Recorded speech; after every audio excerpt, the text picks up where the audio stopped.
بسم اللہ الرحمن الرحیم۔ معزز ناظرین و سامعین، السلام علیکم۔ غلام عباس کے افسانہ دھنک کے تیسرے حصے کے ساتھ آپ کی خدمت میں حاضر ہوں۔ آپ لوگوں نے پہلے دو حصوں کو جس قدر پسندیدگی سے دیکھا اور اپنی پسند کا اظہار کیا، اس کے لیے میں آپ سب کا بہت شکر گزار ہوں، اور امید کرتا ہوں کہ اس تیسرے حصے کو دیکھنے کے بعد بھی آپ اپنے کمنٹس سے مجھے آگاہ فرمائیں گے۔ آپ سب کا بہت شکریہ۔ ملاؤں نے روئے زمین پر خدا کی بادشاہت کا جو تصور پیش کیا تھا وہ اب حقیقت بن چکا ہے۔ پچھلی حکومت کے مستعفی ہونے کے بعد سب سے پہلے بالغ رائے دہندگان کے ووٹوں سے ایک امیر چنا گیا اور اسے دنیا پر خدا کے نائب کی حیثیت دی گئی۔ انتخاب کا مسئلہ بڑا ہنگامہ خیز ثابت ہوا تھا اور سارا ملک جیسے ایک بحران کی لپیٹ میں آ گیا تھا، مگر شکر ہے کہ بالآخر یہ مصیبت ٹل گئی۔ ہوا یہ کہ جب تک ملا صاحبان حکومت سے برسر پیکار رہے، ان میں اتحاد بھی رہا اور یکجہتی بھی، مگر جیسے ہی عام انتخابات منعقد کرنے کا اعلان ہوا، ہر شخص حصول اقتدار کے لیے مضطرب ہو گیا۔ ملک بھر میں بہت سی جماعتیں الیکشن لڑنے کے لیے اٹھ کھڑی ہوئیں۔ ہر جماعت نے اپنا لائحہ عمل، اپنے قواعد و ضوابط اور اپنی مخصوص وردی وضع کر لی، اور پھر جتھے بنا کر اپنے امیر کے گن گاتی گلی گلی کوچے پھرنے لگی۔ جلسے جلوس، پوسٹر بازی، غرض وہ ہنگامے ہوئے کہ باید و شاید۔ الیکشن میں جن جماعتوں نے بڑھ چڑھ کر حصہ لیا، ان میں سبز پوش، سرخ پوش، نیلی پوش، پیلی پوش، سیاہ پوش اور سفید پوش خاص طور پر قابل ذکر تھیں۔ مؤخر الذکر جماعت زیادہ تر دیہاتیوں پر مشتمل تھی۔ اس الیکشن میں جو خوش نصیب ملا برسر اقتدار آیا، وہ سبز پوشوں کی جماعت کا امیر تھا۔ زبان و قلم کا دھنی، آتش بیاں، زود رقم، اس نے اپنے خطبوں اور پمفلٹوں سے ملک میں ہلچل سی مچا دی اور اپنی آواز کو ملک کے گوشے گوشے میں پہنچا دیا۔ غرض اس زور شور سے پروپیگنڈا کیا کہ انتخاب میں سب سے زیادہ ووٹ اسی کو ملے، اور سرخ پوش، نیلی پوش، پیلی پوش، سیاہ پوش اور سفید پوش امیدوار منہ دیکھتے ہی رہ گئے۔ سبز پوشوں کے امیر نے انتخاب میں کامیابی حاصل کرنے کے بعد سوچا کہ ان مخالف جماعتوں کے نمائندوں کو مجلس شورا میں شامل کر لینا بہتر ہوگا۔ اس طرح ایک تو ان کی اشک شوئی ہو جائے گی، دوسرے وہ ملک میں فتنہ و فساد پھیلانے سے باز رہیں گے۔ امیر نے کہا، الگ الگ رنگ بجائے خود کچھ زیادہ وقت نہیں رکھتے، لیکن جب یہی رنگ یکجا ہو جاتے ہیں تو دیکھو کیسی خوبصورت دھنک بن جاتی ہے۔ یہ مصالحت بڑی کارآمد ثابت ہوئی۔ چنانچہ مجلس شورا، جس کا کام امور سلطنت میں امیر کو مشاورت دینا تھا، پوری قوم کا نمائندہ بن کر اپنا کام بڑی دل جمی کے ساتھ انجام دینے لگی۔ امیر نے مجلس شورا کی اجلاس اور دیگر انتظامی امور سر انجام دینے کے لیے شہر کی جامع مسجد کو پسند کیا اور اسی کے ایک حجرے میں بود و باش اختیار کی۔ چنانچہ دن رات جامع مسجد میں مجلس شورا کے جلسے ہونے لگے اور حکومت کا اصلاحی اور تعمیری کام بڑی سرگرمی سے شروع ہو گیا۔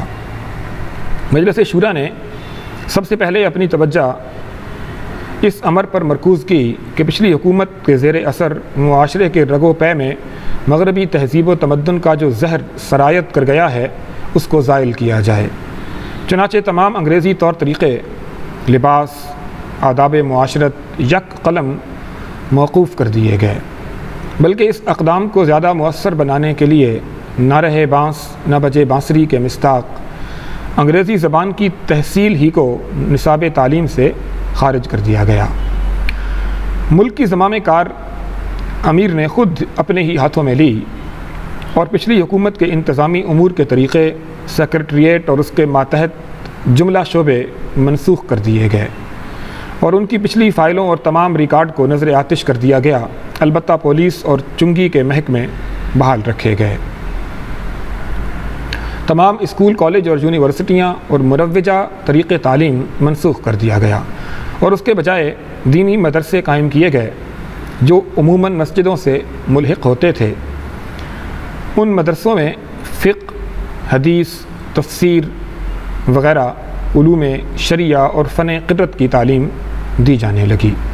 ملک کا رسم الخط عربی قرار پایا اور ایک ایسا منصوبہ بروئے کار لایا جانے لگا کہ ایک معینہ مدت کے اندر سارے ملک کی زبان عربی ہو جائے۔ فن خوش نویسی کی طرف بھی خاص طور پر توجہ دی گئی۔ نسخ، خط کوفی اور طغرا کی تعلیم کے لیے ماہر خوش نویسوں کی خدمات حاصل کی گئیں۔ علاوہ ازیں ایک بڑا مدرسہ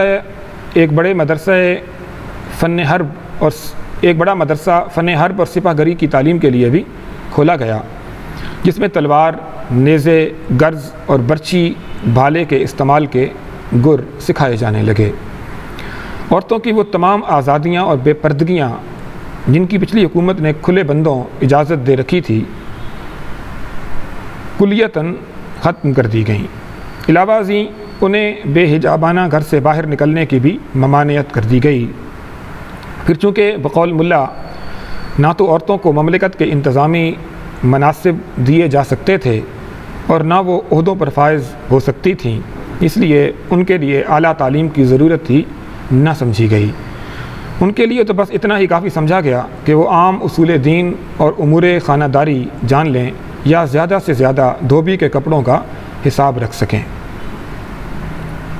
مجلس شورا نے دوسرا اصلاحی قدم عدالتوں کے باب میں اٹھایا۔ وکالت کے پیشے کو تو ختم ہی کر دیا گیا، کیونکہ وکلاء جان بوجھ کر حقائق کو چھپاتے اور اپنے پرفریب دلائل سے منصف کو گمراہ کرتے ہیں، اور یہ اسلامی روایات کے سراسر منافی ہے۔ کورٹ فیس ختم کر دی گئی، کیونکہ اس سے سائل پر مفت کا بار پڑ جاتا ہے، اور وہ اکثر کورٹ فیس کی رقم نہ ہونے کے باعث داد رسی ہی سے محروم رہ جاتا ہے۔ اس کے ساتھ ہی جج اور مجسٹریٹ کے عہدے بھی منسوخ کر دیے گئے اور ان کی بجائے ہر شہر میں مفتی اور قاضی مقرر کیے گئے، اور اس طرح عدالتی نظام کے لیے کسی لمبے چوڑے عملے کی ضرورت ہی نہ رہی۔ اراضی کی ملکیت کے بارے میں یہ فیصلہ کیا گیا کہ جن زمینوں پر لوگوں کا پہلے سے قبضہ ہو ان پر ان کی مالکانہ حیثیت برقرار رکھی جائے، البتہ لگان کی شرح جریبوں کے حساب اور اجناس کے لحاظ سے مقرر کی جائے۔ اگر کسی شخص کے پاس زمین ہو اور وہ اس پر 3 سال تک کھیتی باڑی نہ کر سکے یا اسے تعمیر یا کسی اور کام میں نہ لا سکے تو وہ زمین متروکہ سمجھی جائے گی، اور اسے دوسرا شخص کام میں لے آئے تو اس پر عرضی دعویٰ نہ ہو سکے گا۔ ملک میں جہاں جہاں افتادہ زمینیں تھیں ان کے متعلق اعلان کیا گیا کہ جو شخص ان کو آباد کرے اس کی ملک ہو جائیں گی۔ فصل کی پیداوار میں زمیندار اور کاشتکار لگان کی رقم منہا کرنے کے بعد برابر کے حصہ دار قرار دیے گئے۔ مجلس شورا نے نماز، روزہ، زکوٰۃ، قربانی اور بشرط استطاعت حج بیت اللہ کو ہر مسلمان پر فرض قرار دیا، اور جو ان احکام شرعی کو انجام نہ دے سکے اس کے لیے دروں کی سزا مقرر کی گئی۔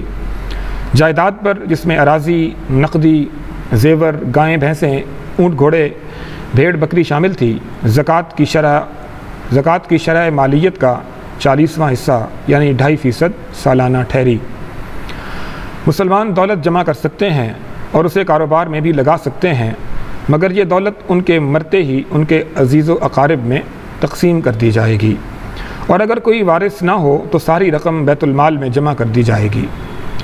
غیر مسلم رعایا کو ذمی قرار دیا گیا، ان کو زکوٰۃ سے تو مستثنی کر دیا گیا، مگر ان پر جزیہ لگایا گیا جو تقریباً 13.5 روپے سالانہ فی کس تھا۔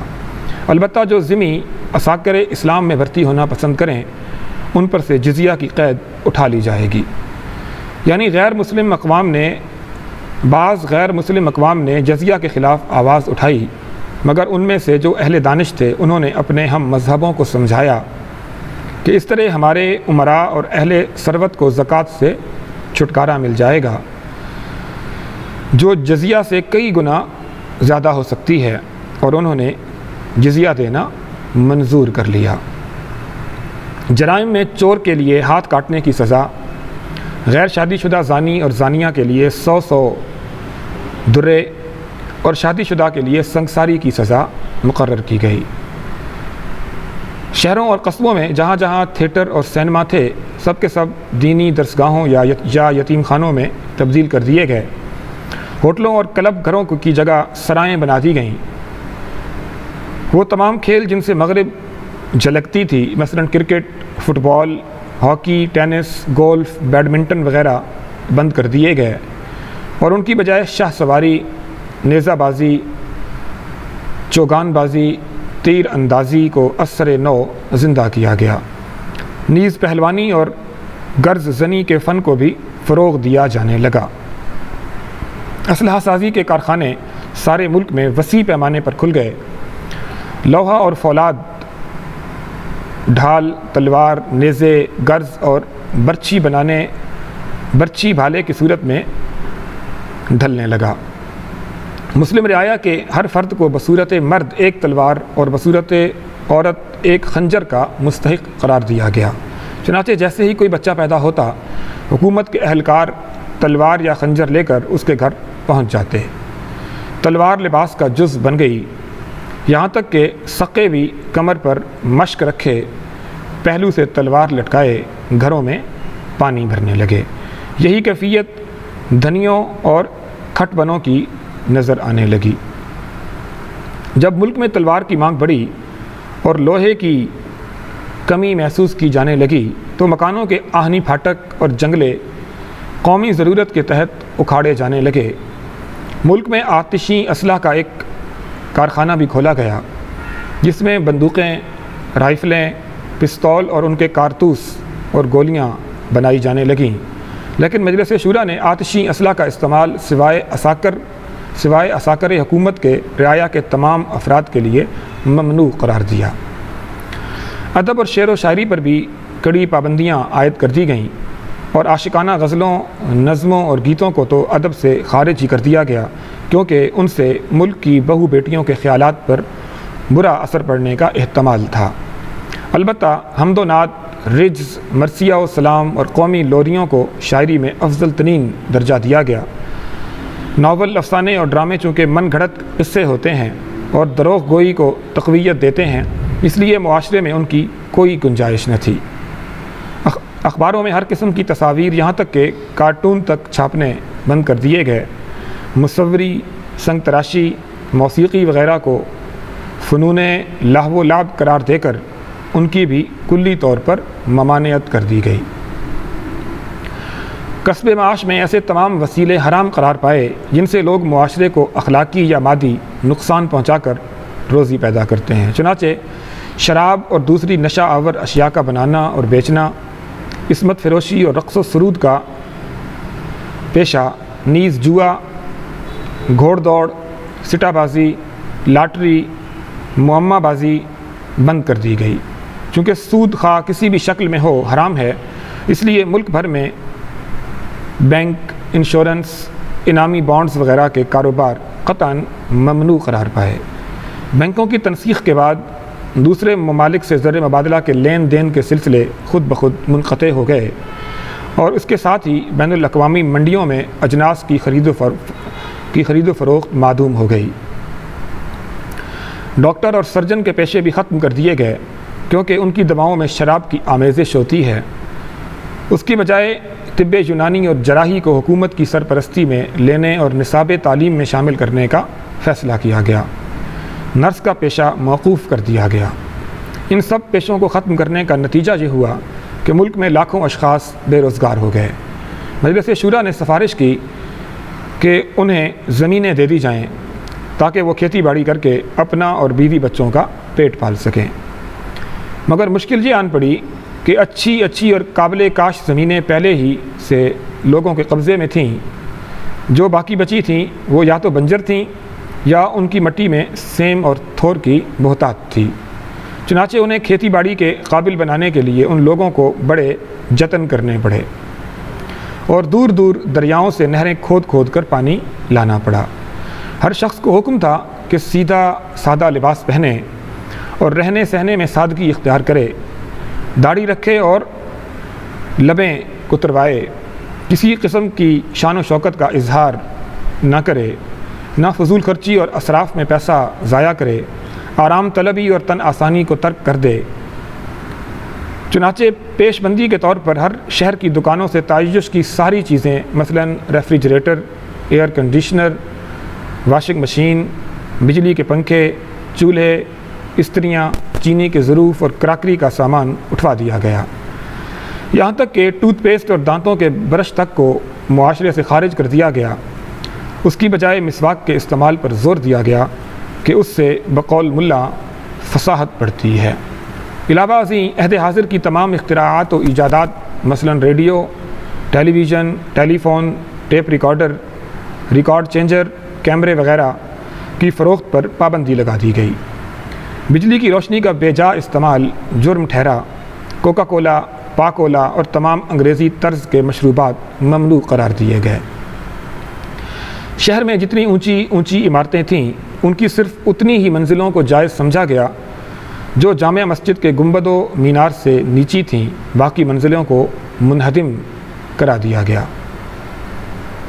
چونکہ دوسرے ممالک اور خصوصاً مغربی ممالک کے سفیروں کے قیام سے ان کے آداب معاشرت کے برے اثرات اہل ملک کے ذہنوں پر پڑنے کا احتمال تھا، اس لیے ان سے کہا گیا کہ آپ یہاں ٹھہرنے کی تکلیف نہ فرمائیں اور اسی وقت تشریف لائیں جب کسی اہم ملکی یا بین الاقوامی نزاع کے سلسلے میں بالمشافہ گفت و شنید کی ضرورت ہو۔ مجلس شورا نے مسلمانوں کو 1 مہینے کی مہلت دی کہ وہ اس عرصے میں اپنا شعار اسلامی بنائیں اور متشرع نظر آئیں۔ اس کے بعد جو شخص غیر اسلامی شعار کا نظر آئے گا اسے دائرہ اسلام سے خارج کر دیا جائے گا۔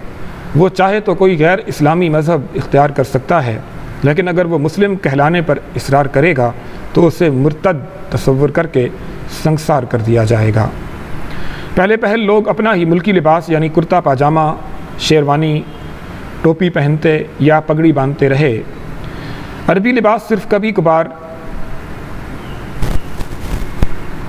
پٹڑی پر کھڑے ہو کر طاقت کی دوائیں بیچنے والے نیم حکیموں ہی کے تن پر نظر آتا تھا، مگر ایک دن ایک درزی کو جو سوجھی، اس نے ایک لمبا دگلا سا کرتا زیب بر کیا، اوپر ڈھیلی ڈھالی سیاہ عبا پہن، سر پر ایک بڑا سا سفید رومال رکھ، پیشانی پر سنہری ریشم کی رسی کے 2-3 پیش دے بازار میں چل کھڑا ہوا۔ یہ شخص خاصا شکیل اور بلند قامت تھا۔